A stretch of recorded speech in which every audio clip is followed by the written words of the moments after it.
Boa noite, bem-vindo ao nosso Contato Celebração, Sintonia Celebração. Nesse tempo especial, quando não podemos estar juntos para cultuar, estamos utilizando então a tecnologia. Bem, não estamos em culto como igreja. Não estamos em culto como igreja porque não há como cultuar como povo de Deus através de tecnologia. Não há culto da igreja virtual. O uso da tecnologia, da internet, tem o seu lugar, serve para muitas coisas. Podemos usar para uma palestra, um estudo bíblico, podemos usar para uma conferência virtual, executiva, administrativa, mas não para o culto do povo de Deus. Para não esticar o assunto, deixe-me apenas dizer o seguinte: diz o Apocalipse que lá nos céus haveremos de ver um grande ajuntamento de todos os povos e nações. Deixe-me dizer que ninguém vai estar no céu virtualmente. O culto do Evangelho, da Palavra de Deus, da Igreja de Cristo é algo real, muito real, não é virtual. Mesmo porque, deixe-me também dizer isso, realidade virtual não é bem realidade, é uma outra coisa que estamos criando enquanto seres humanos. Deus nos criou de forma muito real, nos salva de forma muito real, como somos o que somos, e nós andamos com Ele, uns com os outros, então, de uma forma muito real. E o culto é assim, então. Não temos culto, estamos aqui nesta noite para um momento de contato, momento especial. Vivemos talvez algo único para esta geração, nunca vivemos algo parecido como isto, estamos estranhando bastante, certamente. Mas lembre-se que nós não somos os primeiros a passar por algo assim. O povo de Deus já passou por momentos assim. Nós temos registros, por exemplo, durante o Império Romano, em 165, irrompeu a praga antonina, que dizimou ali por volta de 10 a 15% do Império Romano. E foi tremenda a mortandade. Dizem que em Roma morria por volta de 2.000 pessoas por dia. E isso durou mais de 10 anos. E o que a igreja fez? Entende-se que o cristianismo naquela ocasião avançou muito no Império Romano, porque na hora do desespero as pessoas estavam mais abertas para ouvir a verdade de um Deus de amor e graça, e que a praga não era fruto de capricho de deuses caprichosos, mas que Deus estava em controle para redimir uma natureza e ser humano alterada pelo pecado.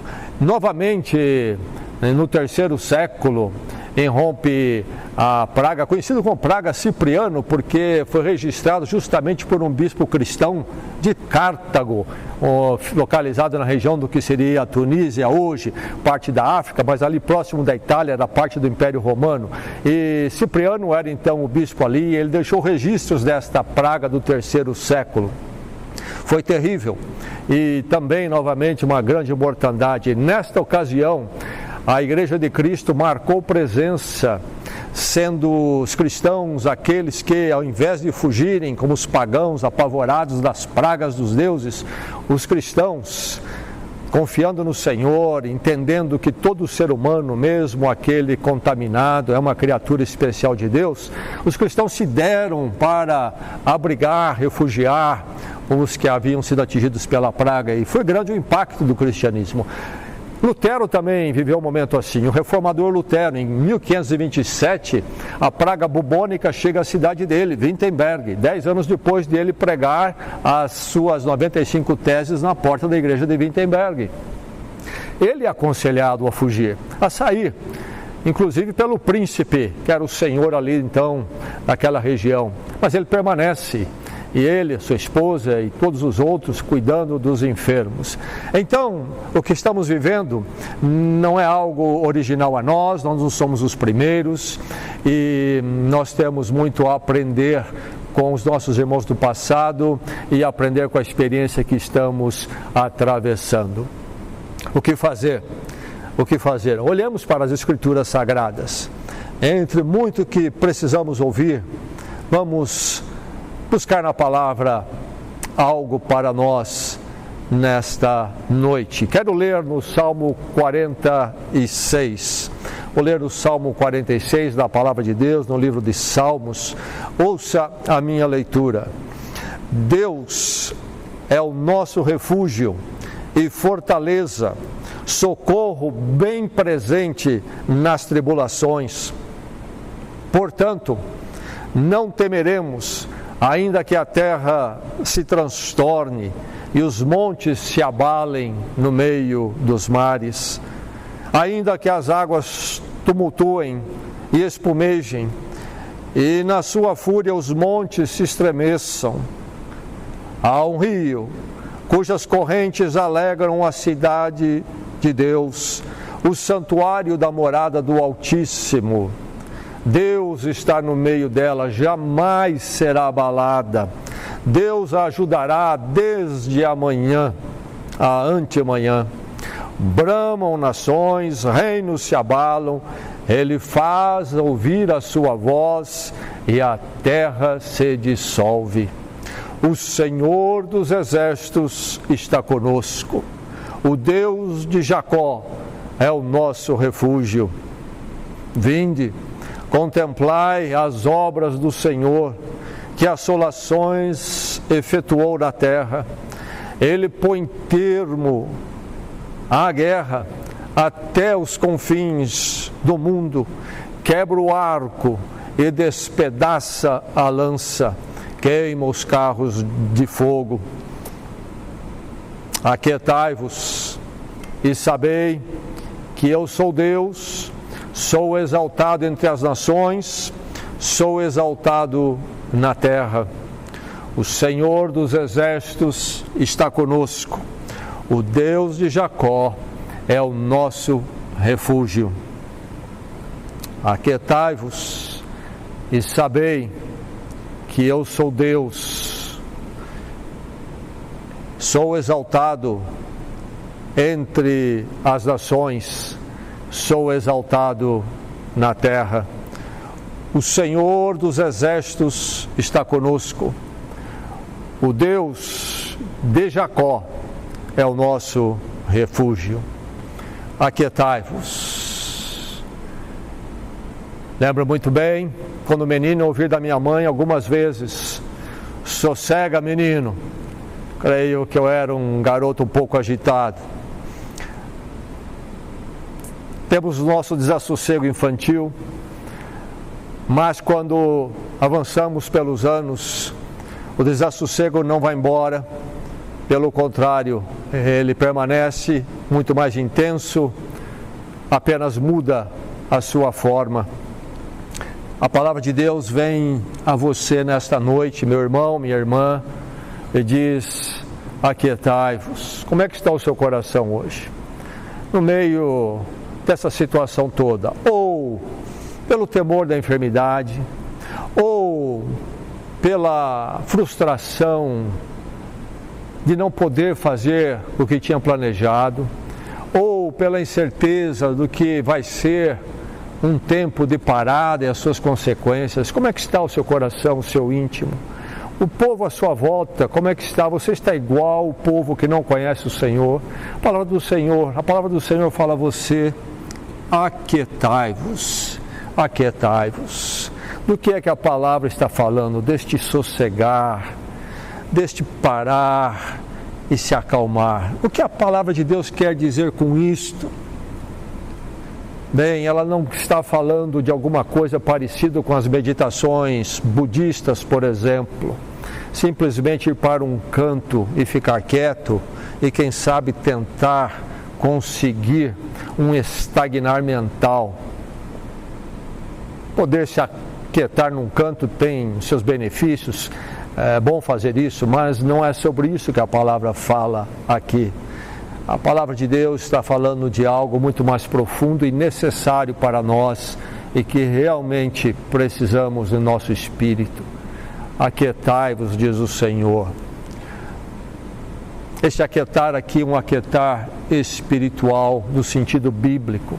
Isto é, o seu coração estar em sintonia com o seu Deus e quem Ele é. nesta hora tão perturbadora, esta hora que desassossega, esta hora de tantas questões, você estar em sintonia com Deus e com quem Ele é. Aqui está esse salmo maravilhoso, memorizado, conhecido pelos crentes através do século, por milhões e milhões. Um salmo que fala das perturbações das estruturas humanas, fala de revoltas, guerras, combates, momentos que a humanidade já viveu muitas vezes e pode retornar, quando tudo que está aí nós confiamos cai por terra. E então cai governo, cai sistema político, cai sistema econômico e tudo aquilo que parecia seguro, e aqueles que talvez tinham muito, de repente vê tudo desaparecer. Isso já aconteceu muitas vezes e certamente o salmista escreve num tempo onde isto havia se passado, não muito tempo antes do salmo ser escrito. Mas o salmo também fala, você ouviu, da conturbação na natureza, dos mares, das águas, dos montes. E nós aí estamos vivendo nos nossos dias as duas coisas em parte. Primeiro, nós temos a natureza nos trazendo perturbação, se agitando. E veja, note bem, o salmista fala dos montes e dos mares, mas a nossa vida precisa ser bem medida. Não é um monte enorme, nem um mar, nem um terremoto que está nos abalando. É um bichinho tão minúsculo que nem enxergamos. As coisas não são como nós pensamos que são. E junto, estamos vendo o sistema econômico sofrendo e vendo como ele é frágil e incerto. Então, aqui está o salmista, vivendo um momento como o meu e o seu, e nós no momento como o do salmista. Um momento quando você entende que tudo pode ser abalado. As nossas vidas, os sistemas humanos, a natureza, tudo é abalado. Colocar a confiança, descansar em qualquer uma dessas coisas não é sensato segundo este salmo. O salmo nos oferece um aquietar, mas um aquietar no Senhor. Aquietai-vos, diz então o salmo. Não é apenas interromper e parar. Talvez é preciso interromper e parar para você tratar o seu espírito, poder focar o pensamento em Deus. Mas não é o simples parar físico, mas você levar o teu espírito, o seu espírito a entrar numa sintonia com quem Deus é. Note bem o que o Salmo diz, o Senhor falando. O salmista escreve, mas aqui no verso 11 é a voz de Deus. Aquietai-vos, um imperativo. E sabei que eu sou Deus. O nosso aquietar não é simplesmente se acalmar e tentar neutralizar a mente, mas é encher a mente e o nosso espírito de um conhecer. Aqui tem o verbo saber. Deus fala a você, você precisa saber que eu sou Deus.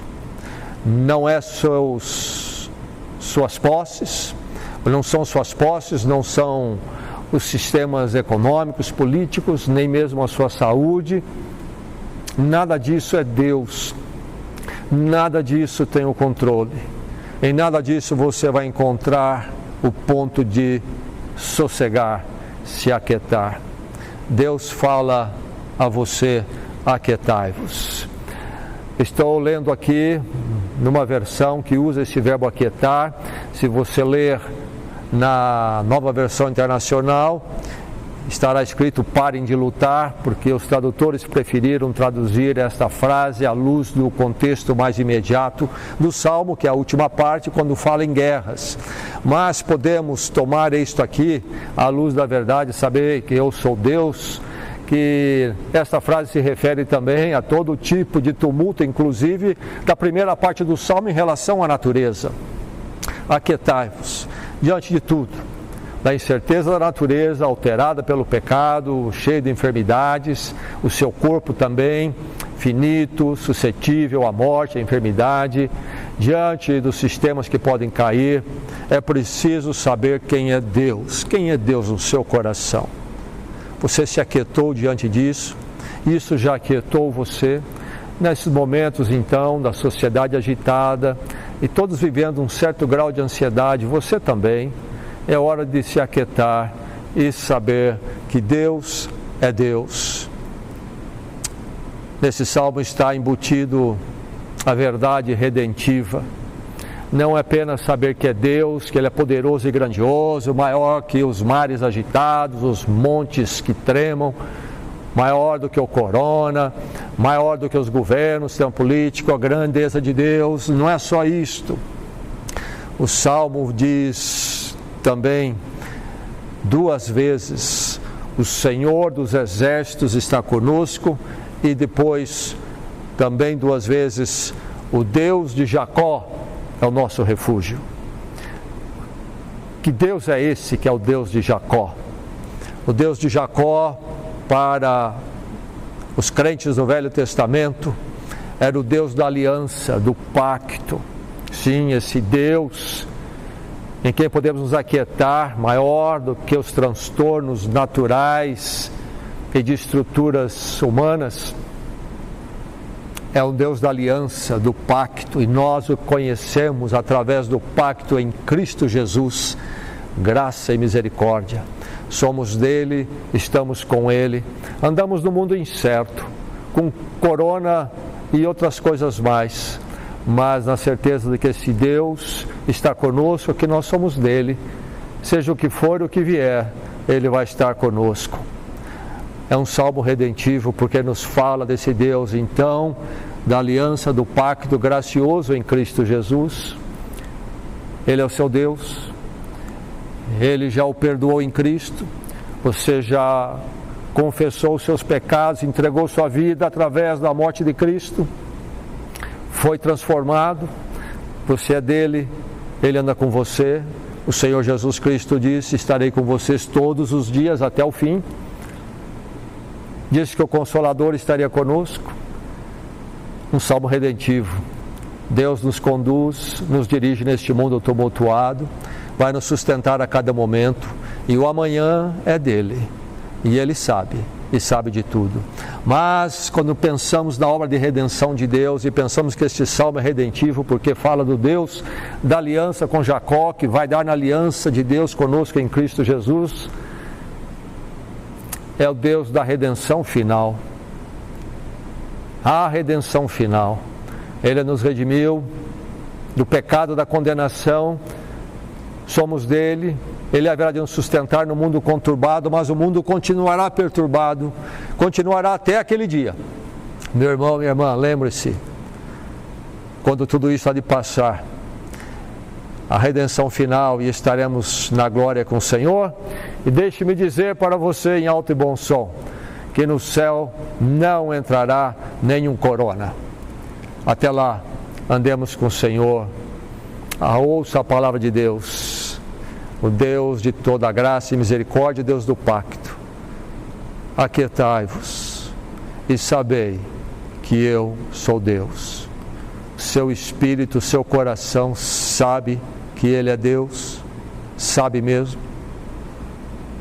Aquiete-se nele, meu irmão, que Ele lhe dê paz e tranquilidade durante esse tempo.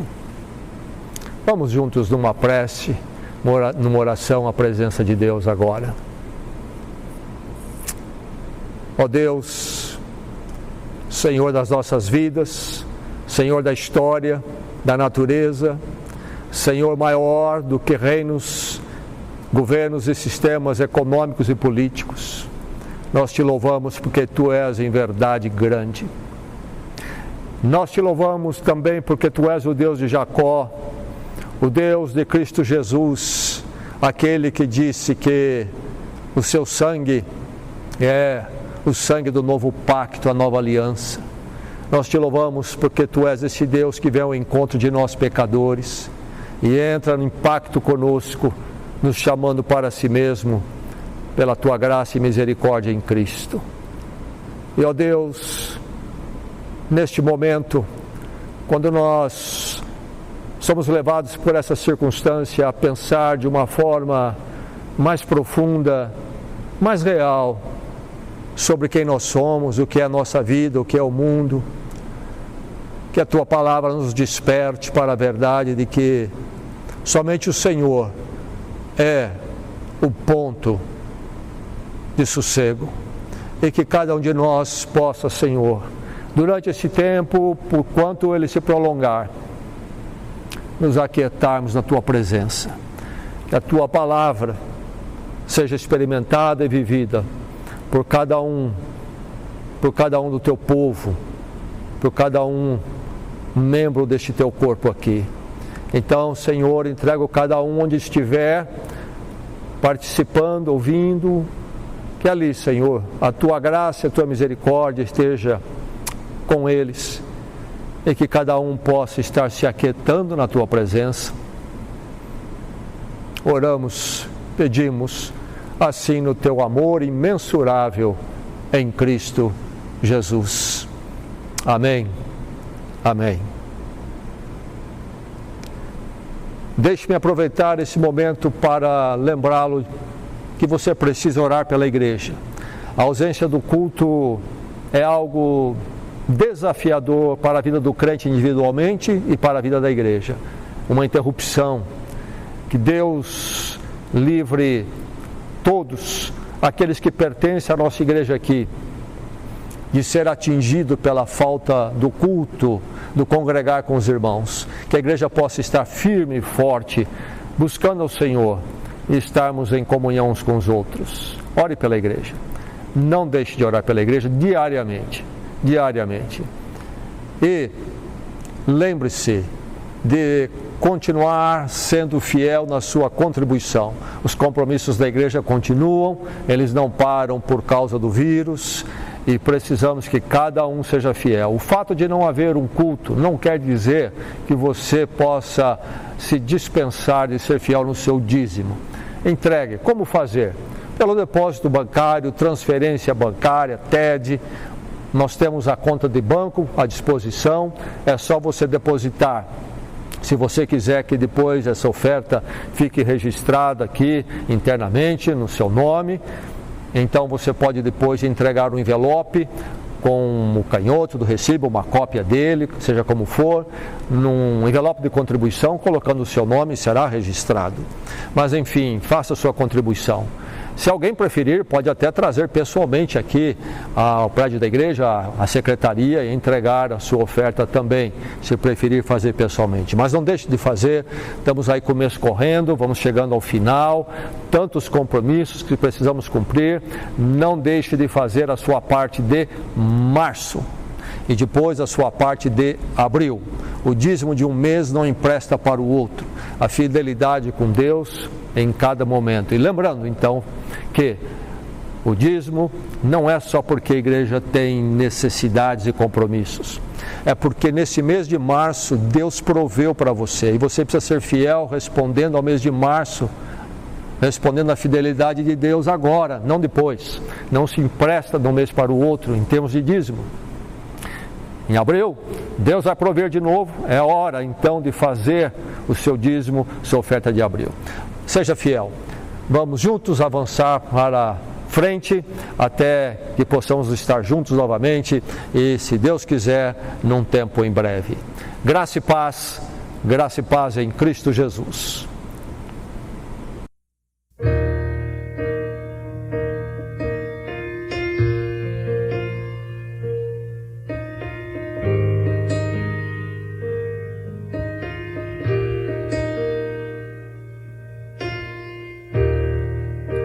A ti eu vou clamar, pois tudo vem de ti e tudo está em ti. Por ti vou caminhar, tu és a direção, o sol a me guiar. Tudo pode passar, teu amor jamais me deixará. Sempre há de existir novo amanhã preparado pra mim. Preparado pra mim.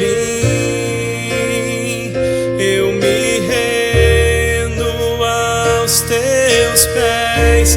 És tudo que eu preciso pra viver.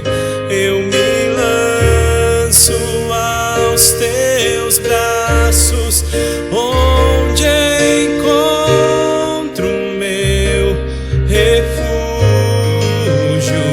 Jesus.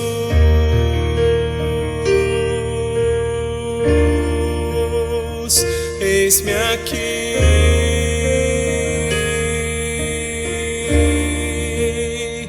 Jesus.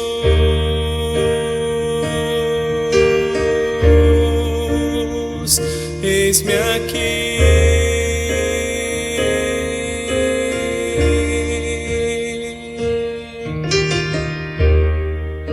A ti eu vou clamar,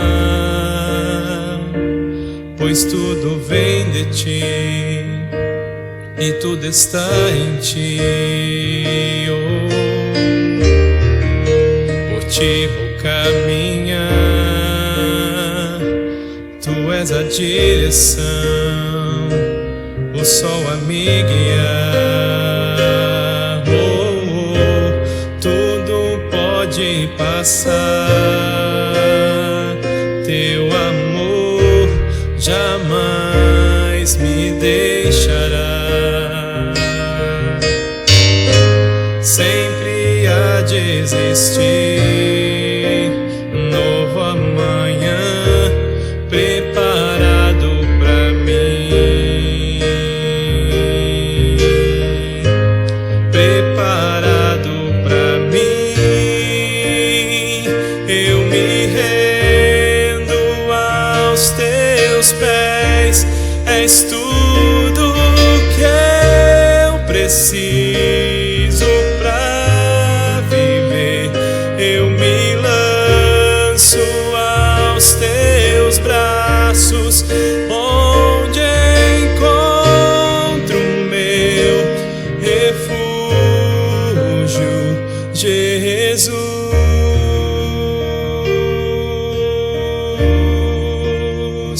Eis-me aqui,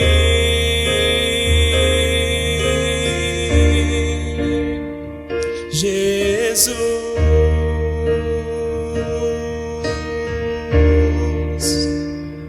Eis-me aqui.